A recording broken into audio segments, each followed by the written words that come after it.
বিসমিল্লাহির আসসালামু আলাইকুম।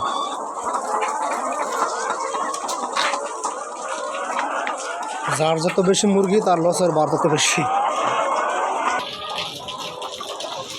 লস হইলে কি আমাকে তো আঙ্গ পরিশ্রম করেই যাওয়া লাগবে। দেখি আল্লাহ কপালে কি রাখছে। লং টাইম অনেক দিন যাবৎ লস দিতেছি। আসলে এই এত কষ্টের পরে কি কিছু তো একটা হইব। মানুষ তো বলে রাত্র তত গভীর সকাল তত কাছে, তাহলে আমগো জানি কি হয়। একটা ভালো সকালের অপেক্ষায় আছি, যে যে লসগুলো জিতেছে এইগুলো যে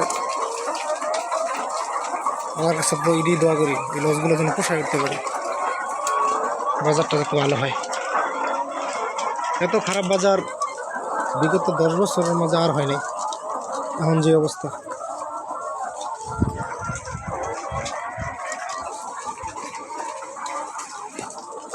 অনেক খারাপ অবস্থা। ডিমে প্রায় 2 টাকার মতো লস আসতেছে প্রত্যেক পিস ডিমে। তো এখন মতো অবস্থা আসলে আমার রাখাটাই বা কতটা যুক্তিসঙ্গত হইতেছে তাও তো বুঝতেছি না। আর বিক্রি করে দিলেই বা কী হইব। এখন মুরুখ রাখাটাই কি বোকামি হইতেছে না বিক্রি করে দেওয়াটা বোকামি হইব, ওটাই তো বুঝতেছি না। আর এই বাজারে লস কতদিন দেওয়া যায়? লসটাও তো খুব বেশি দিন কীভাবে দেই? এত বড় একটা শেড, কত আশা করে শেড করছি।